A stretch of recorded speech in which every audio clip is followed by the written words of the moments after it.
Hey everybody, this is going to be my third part of the terminology and the last part. Anyways, so let's begin. I'm gonna talk about Creole. A term currently used by some people, particularly youth, to describe themselves and or their community. Some value the term for its defense. Some like it because it can be inclusive of the entire community, and others find it to be an appropriate term to describe their more fluid identities.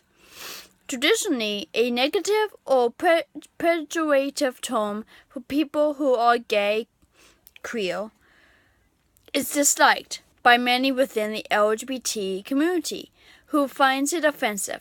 Due to its variant meanings, this word should only be used when self-identifying or quoting someone who self-identified as Creole. Example, my cousin self-identifies as gender Creole. So yeah, it's not nice, it's not appropriate. It's a very offensive term if you use it about someone who doesn't self-identify as Creole. You can only call them Creole if they self-identify. Like I do have friends who self-identify as Creole, gender Creole, and so yeah, that's what their sexual orientation is. They're Creole. But I mean, when I look at it, I mean, it's like taking the word back. Like the gay community want to take the word Creole back, take the negative and turn it into a positive. Some are too offended; they don't want to try that. I mean, who could blame them? I mean, I don't really. But Creole isn't as bad as, like, let's say the N words, like nigger and negro. And even I get offended when I hear Emma say those words. But I know that she's not being racist or anything. That's just how she talks. But I just don't like those words just because of the negative history that goes behind it. Just like how I don't like when I mean, not that anyone calls white people this, but crackle. I don't like that word because it has a negative. I mean, to me, anyone who deserves to be called that are people who are racist and would treat blacks like garbage, otherwise known as white trash. Yeah, I call people who treat blacks like garbage white trash. Yep, that's what I do. Anyways. But honestly, now with Creole, it originally, like in the 1800s, Creole used to mean odd. Now, when that being said, I could say I feel I'm Creole, means I'm odd. Now, you could take that as a good way or a bad way. Like, I feel Creole, meaning I feel odd because I don't feel good. Or I can say I am Creole, meaning I'm odd. And you can take that in any way you feel like. Like, for instance, I would take it as I feel special and unique. And it's like I'm different. I have a super open mind about the LGBT community.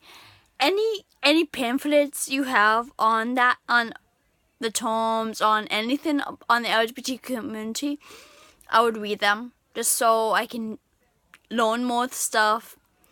And be more accepting, because like I try very hard to do pronouns and I accept everybody. I'm very gifted when it comes to that. I mean, I was a drag for peep's sake. I dressed up as a guy. I really enjoyed that, and I want to do that again for Halloween. Just like I did it at the drag show at Sim State. I was awesome. I was sexy.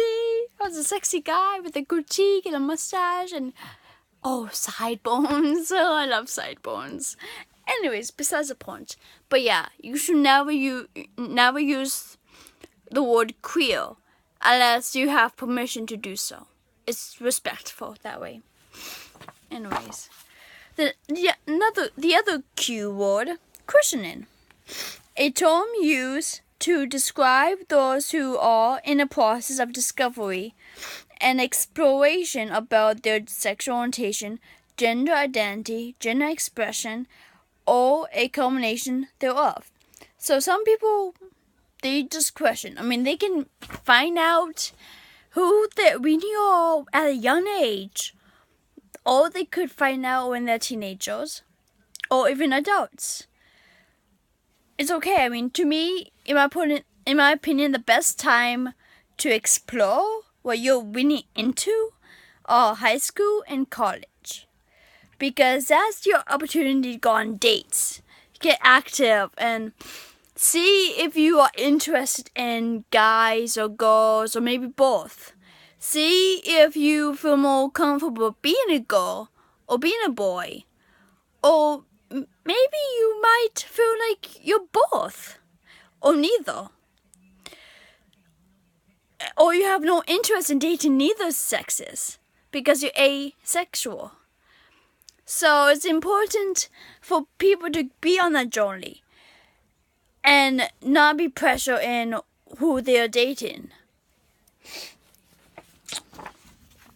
Sexual orientation. Emotional, romantic, or sexual feelings toward other people. People who are straight experience these feelings primarily for people of the opposite sex. People who are gay or lesbian experience these feelings primarily for people of the same sex. People who are bisexual experience these feelings for people of both sexes, and people who are asexual experience these feelings for people who The asexual experience no sexual attraction at all. Other terms include, but are not limited to, pansexual and polysexual. Sexual orientation is part of the human condition, while sexual behavior involves the choices one makes in acting on one's sexual orientation. One can have sex with someone and even have children, but that doesn't necessarily define or align with their sexual orientation. Many LGBT people have first married an opposite-sex partner and had children with them, sometimes out of a sense of obligation or cultural expectations, before coming out as gay or lesbian. It is important to remember that one's sexual activity does not define who one is with regard to one's sexual orientation. It is the attraction that helps determine orientation. That's a mouthful. I don't think I need to explain all that. I bet you understood it. But yeah, there's so many different kinds of sexual orientation. And last but not least, transgender.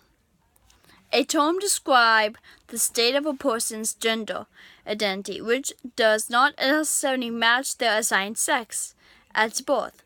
Other terms commonly used are female to male, FTM, male to female, MTF, and gender queer. Transgender people may or may not decide to alter their bodies hormonally and or surgically to match their gender identity, also referred to as transsexual.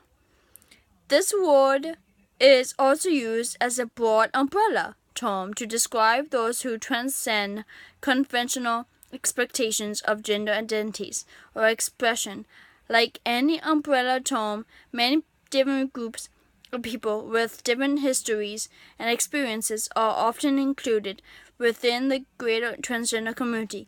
Such groups include, but are certainly not limited to, people who identify as transsexual, genderqueer, gender variant, gender diverse, and androgynous. But yeah, transgender is an